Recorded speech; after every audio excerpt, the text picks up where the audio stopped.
Hello. Hello. All right.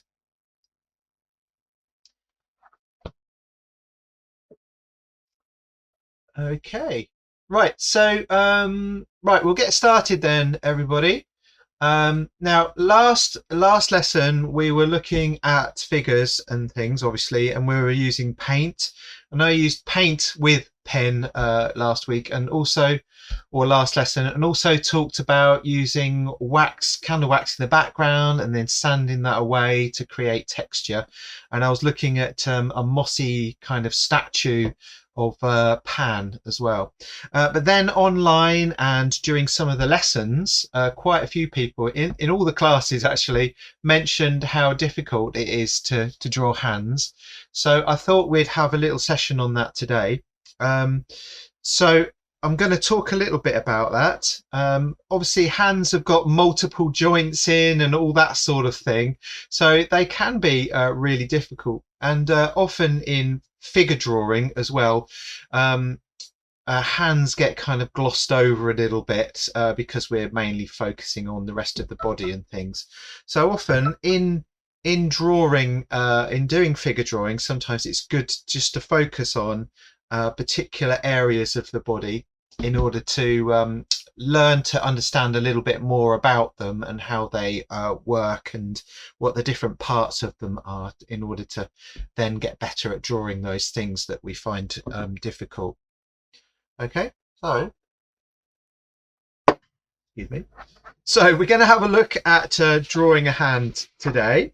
So I'll show you some of the stuff that I've done already during this during today's other lessons, so you can get an idea of where we're going with this as well. So I'll just go to the wall first.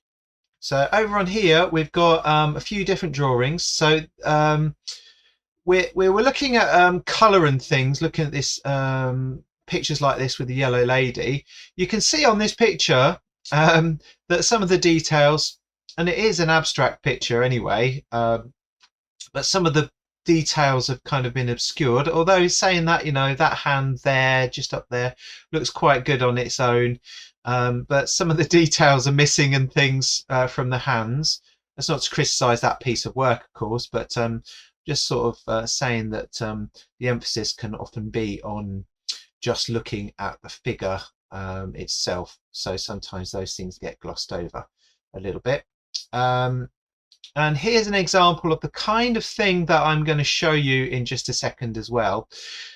So when we look at drawing the hand, it can be broken down into almost like solid shapes and cylinders, and then those can be used to help us map out where the fingers and the different parts of the fingers go. The parts of the hand are called different things, which is something I've found out having looked into this a little bit closer. So the long bits on the fingers, or the bones of the fingers themselves, are called it's phalanges. So there's 3 phalanges on each finger, which are part of the, you know, the bones and things. And then the thumb is, what's that called now? Forgotten now. I'll have a look in a second. Phalanx. So you've got the phalanx at the bottom of the thumb, and then the terminal phalanx is the end of the thumb. So it's quite interesting to know those sort of things. Not essential for drawing, of course, but I just thought it's really interesting. On this drawing, you can see that there's some arcs in blue just there, which help you to sort of map out where the joints and the knuckles are going to be, because each one of those bones on there are going to be slightly different lengths. But by using these arcs and things, we can also work out whereabouts they're going to be when we're looking at our own hand and drawing it as well. So I'll just put that one aside for a second. Let's just see which one I've got here. This one. So again, this is another nice little illustration. You can see this on the new little drive that I've made for all of the pictures that we collect using the lessons. But you can see that One way of visualizing the three-dimensional form of the hand is to break it down into these shapes. The other drawing that I just showed you had cylinders, and that's what I've used during the lessons that I taught today. And then once you've got that kind of sense of the 3D forms or the flat planes of the hand, you can then start to make it a little softer and a bit more fleshy looking as you work on it. So that's just another illustration of what I'm talking about. And then just over here, we've got the same sort of thing that I've been talking about, but we've got the back of the hand has been drawn as this kind of cube or sort of block shape. And then you can see where the joints of the fingers start, the bones of the fingers start. You've got these little blocks that have been drawn in to indicate where those things will start. And you can see one of them has been drawn just on the end there as well. So this is where we're going to be starting with drawing the hands. We're going to draw our own hands as well during the lesson. So we'll be looking at that. We're looking at your own hand, which is what I mentioned on the website for instructions and things. And just here we've got a really, and I love these drawings. This drawing is by the artist Henry Moore, who I believe did a lot of drawing when he was in hospital towards the end of his life. And he would sit there and do sketches of his hands and anything that he could find. But I really love the effect of these drawings because he's used this kind of scribbly technique, but it indicates obviously the tone and the shadow in the drawing and gives it a lovely 3D form, which is what I hope to do later. Obviously this one was in kind of more of a pen and we'll be using a little bit more of a pencil. Okay, so if we come over to my desk. So this hand I drew straight off from just holding my hand out in front of me, having my fist in front of me and sketching out the shapes. If you've got your fingers open like this, the thing to do, I think, is to also to look at the shapes in between your fingers as well, in order to look at the negative shapes, the background shapes of the fingers when you're drawing, because that helps you really map out where the shape of the whole hand or the whole finger and so forth is going to be on there. Okay, so this one I did in pencil and then I worked over with biro. That was from quite a long time ago, that one. And then this one is just a hand in a different position. But what we'll start off with is I'll show you the drawings that I did earlier on. So this is a fairly good illustration of how I went about drawing the hand earlier.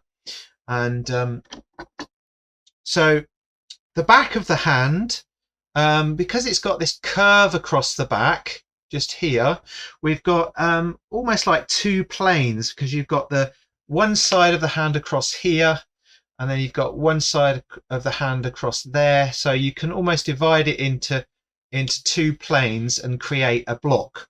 So this line here represents one plane, this line represents the other, and then I've added a side to it along here to create that kind of palm, or I think it's called meta something, metatarsal. Let me just have a look. Metacarpal bones are underneath there, but it creates this blocky shape. And then you can see here, here, and here, and here is where those phalanges start that I mentioned earlier. So these have been created using these cylindrical shapes just along here, and then the next phalange has been created on the end of that. And the reason why obviously they're different bones, but another good reason to break those up is because they can also shift in direction from side to side, and as they get bent and so forth as well. So I'm going to have a little, what I did after I'd drawn this out is I literally traced this drawing through the paper, so I had my hand on the other side as I'd drawn it on the piece of paper. So we can try that as well, but to start with, we'll do this. So once I'd drawn all of these in and I'd got my thumb shape in, I then held my hand out in front of me and looked more closely at the detail and the shapes in the fingers and the nails and so forth on here. Okay, so then I traced it, turned it around and looked at some of the pictures that Henry Moore had drawn earlier as kind of a bit of inspiration for adding the tones and shadows into the image. So you can see here, if we look at how I've used the line or the shadow, it goes around the finger. So it almost goes with that kind of cylindrical idea in the hand as well. And like I showed you with that other drawing, you can break it down into more geometric forms if you wanted to, if that helps. But I'll draw out one so you can see how I went about it first of all. So if you just hold your hand out, I'll come back a little bit. Too close.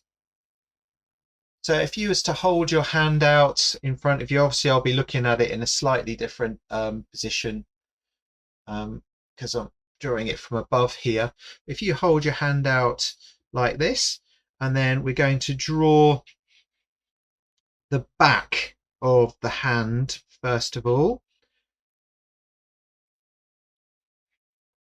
So it's almost like a geometric, somebody said it looks like a robot kind of hand, like the picture up in the top corner a little bit. So I'm drawing the base of the hand here at the moment, and then I've got this kind of cube, if you like, shape here, and then the front of the hand in there. So you've got a see-through sort of box for the back of the hand. Now I mentioned earlier that that can be divided up into separate planes. So let's do that. So we've got a line here and a line across the back. So now I can start looking at where the fingers are going to go. So I can put in a circle or an ellipse to represent whereabouts those fingers are going to start, or phalanges as we're calling them, the technical term. So we've got 4 circular shapes on the end of my box, which represents where the fingers are going to come from. Now the fingers are all the different phalanges on each knuckle or each bone, as I mentioned earlier, are going to be slightly different lengths. So what we need to do is to work out where the knuckles are going to go is to draw kind of an arc like this. I'll leave this on the computer screen so you can see it as we're working. So that arc represents perhaps the different lengths of each of those phalanges. I love that word. Okay, and we've got the first cylindrical shape just off there, and the second one, finger is from where I'm sitting, the finger is going in a slightly different direction. So I've got a different shape, and I'm looking here, I'm using observation skills to look at the shapes between the fingers as well, as much as I can. Bearing in mind, of course, that the detail we'll need to add in as we progress a bit later on. So there's my first set of or the stubby part of the fingers, or the bottom part of the fingers down there, and then I can draw the next ones in. So keep looking at your fingers as you're working, because remember they're all different lengths, and it's an observation drawing just as much as anything else. So we've got a another arc to represent that, and keep looking at your fingers and add in the next one and the next one, and so on. So note that how the different the shapes of the fingers are moving in slightly different directions and a slightly different lengths and everything as well. So keep comparing each finger with the other, and hopefully you'll get something that looks quite close to where the fingers and things should be. So, Tell you one thing, Jamie. yeah. As you get older, you end up with more circles of skin around your different joints. Yeah. Quite a few people were talking about that today in the classes as well. Yeah, how the hands, change and things. The other thing that people mentioned was how posing with your hand like this for a length of time can make you make your hand seize up and you have to move them about a bit. So because out in floristry, my fingers are quite curly, quite bent. Oh, are they? Yeah. I was saying my nan, she used to play the piano a lot, and her fingers were all kind of different directions and stuff, if you know what I mean. Oh yeah. Well, she had quite bad arthritis as well. I think that's what it is. I think it's the constant twisting of wire. Oh, what, when you were doing your doing floristry? Yeah. Still do a bit, but I'm quite slow now. Yeah. Okay, so now I'm down the bottom here. You've got this shape across the bottom of the hand down here. Just turn that to the side so you can see. And then we've got the first phalanx, as they call it. I love these words. First phalanx. So the knuckle is around here. And then the second one. And then finally the rest of the thumb. So we can see where the joints are going through here. Okay. Okay, so obviously from that point you can then say, right, okay, I need to start looking a bit more closely at where the details are, or the curves in the fingers.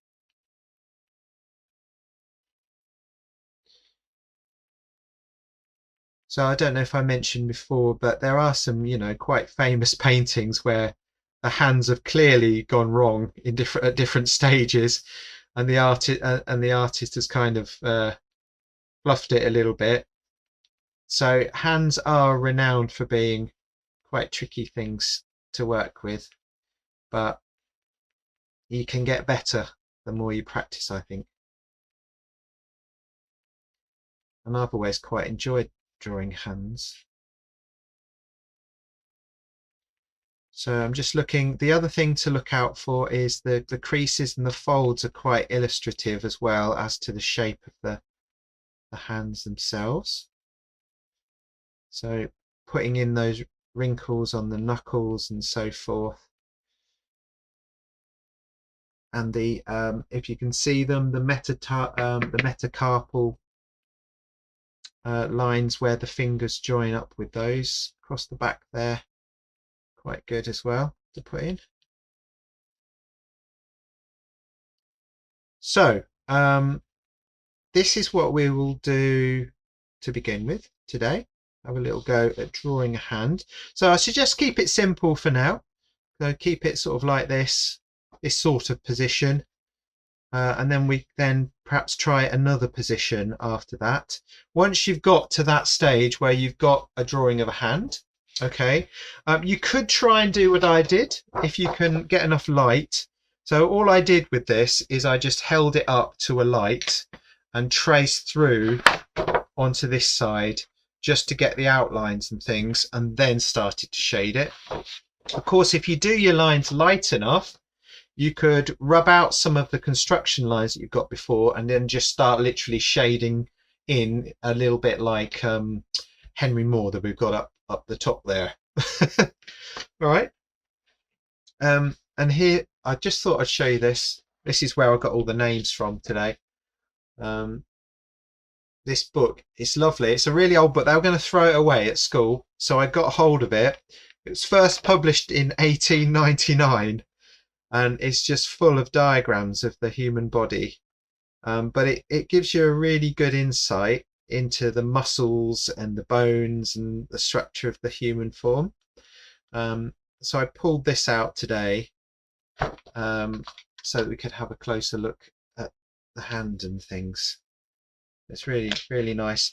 One thing that I thought was interesting is that the fingers don't have muscles, so they just have tendons inside of them, which is quite an interesting thing too. There's your phalanges again, just there.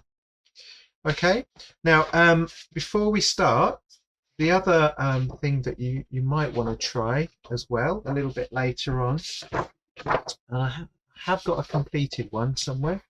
Let's find one. Can I be really nerdy? Yeah, of course you can. Yep. The thumb only has 2 phalanges in it. It doesn't have 3. That's right. The terminal phalange and the phalange. No, well, actually, they're phalanx, aren't they? Flanxes. Yeah. Yeah. You've got 3 joints in there in your thumb. I've got that one and that one. Now that one's all right, but in the one you drew for us just now, you had 3 joints did I? in there. All right. Okay. Yeah, I think so. 1. Yeah. 2. 1, 2, 3. I think that one was me going. No, it doesn't go there. No, it's me. It was me. I was just going. No, it doesn't go there. So yeah, the circular bits there, they're my 2. Yeah. Oh, but, right. Okay, yeah. Sorry. No, well spotted. I was looking at it and I was thinking, hang on, because I was a physio all those years, you see. Yeah. No. I'm sure I need to. No, it's all right. Thank you for pointing it out. It's quite right. There's only 2. All right, so let's have a go at that. Now, the one I wanted to show you was this. Okay, and this is one that I didn't. So I did most of the work on that. So you might remember from previous classes where we did reduction technique as well. So the technique I used today was a little bit different, and I can't really do it with you online because it involves, this is brilliant technique, but you put your hand behind a plastic sheet like this, and then you draw around your hand with a Sharpie, and then you'll have a drawing on your sheet of paper, I'll show you, I've got one here. But I was thinking we could still use the same technique. So you end up with something that looks a little bit like this. So you end up with something that looks a bit like that. And then you can literally put your pencil underneath and trace the outline of the pen of the hand. Okay, and that comes from... we did cut several years ago when right. you had to do it on the wall in class. Yeah, that's right. I wanted to do, I did it again with everyone today, and it went really well actually. But if you're interested in the technique, this book, Drawing on the Right Side of the Brain by Betty Edwards, which is mega famous for drawing, that has actually got that technique in it, and there it is, look, and loads more. But it teaches you how to look at the shapes and the form of the hand, and then to literally draw the tones and shadows and details in afterwards. But I thought, obviously we're drawing straight from the hand today, so what you could do is take a graphite pencil, cover it over, or go over it over your paper, smudge it with a cloth, and then use the reductive technique on there to so basically if you draw out your hand first of all, then what you do is you get the rubber and remove the background, so you've got a silhouetted shape of your hand that you've been drawing, and then you can use the rubber to remove the highlights and then work into the tones and shadows with your pencil. So that's another task that perhaps later on in the lesson you might want to try out. So you can see here I've added some graphite, and I was drawing my hand in this sort of position with some foreshortening on the fingers because the fingers are pointing a little bit towards us. And then once I've removed the background after drawing the shape of the hand, I then started to add the tone and shadow and remove the highlights on there as well. So it's just another thing we can try out. But first of all, let's see how you get on with drawing in a more cubic sort of way, or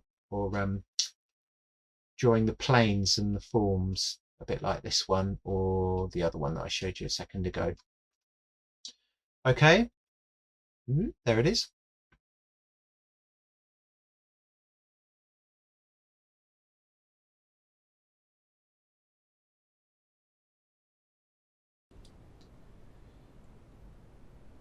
Okay, so just there I suggested as well that what the other thing you could do is you could try, after you've done this kind of hand, you might try putting or holding something in the palm of your hand. So you could see me there holding a pencil in different ways, or holding an object in your hand and drawing that. For this one though, what I did is, first of all, I removed a lot of the construction lines that you could see that I made before. So the cylinder sort of circles and things, I've removed those. And then I switched to my good all-time favourite, the biro. Partly because looking at Henry Moore's picture of there, you can see how lovely and dark it is up there on the top left-hand side. So I'm just using a biro to gradually fill in some of the tones and shadows. And here I was just talking about the fact that you should always keep an eye on those negative shapes which are between the fingers as well, and that helps you to sort of construct the actual shape of the fingers too. Those drawings that I just showed a few minutes ago, I'd actually drawn directly looking at my hand and just sketching out the shapes of the hand without drawing all of the construction lines that you saw me do before. But as you can see, once you start building up the tones using line, you can construct quite a nice drawing of a hand here. And don't forget those arches, those curved arches that you can see on the drawing to the right there with the curved arches on, because that helps you work out where the knuckles are going to go and the phalanges come to as well. So basically I just built up the surface. I started to think about where the metacarpal bones would go on the back of the hand, but importantly also thinking about the surface, the planes on the back of the hand, which I talked about a little bit earlier. So you can see the back side, or the far side of the hand near the small finger, has been shaded slightly darker to emphasize that kind of curve of the hand as well. And then looking at my hand as I progressed, just having a quick glance over at it, I was just adding more tone, perhaps even exaggerating some tone. Okay, so try out a few different hands and have fun, because it will help you understand more about how to tackle the hands when you're drawing the figure. There we go. Thank you very much and see you next time.